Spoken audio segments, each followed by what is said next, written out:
25-летие дипломатических отношений между Украиной и США отметили в Киеве. В Национальной филармонии прошел концерт знаменитого кларнетиста Дэвида Кракауэра. Посол США в Украине Мария Йованович выразила надежду, что в будущем отношения между Украиной и Америкой будут только развиваться.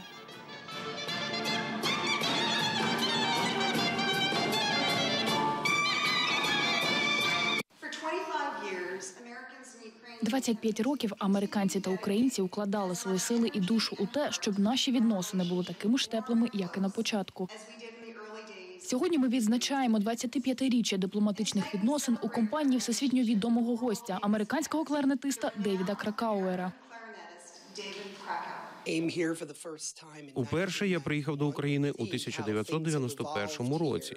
Тоді, саме перед тим, як Україна стала повністю незалежною державою, у повітрі все ще відчувався Радянський Союз. Повернувшись до України зараз, я дуже радий бачити, як люди боролися за розвиток демократії. Нині, коли все довкола змінюється, люди не повинні сприймати демократію як належне. Ми маємо здобувати її. Україна – чудовий приклад того, як люди вийшли на вулицю і зробили це, зрозумівши, наскільки важливо бути вільним.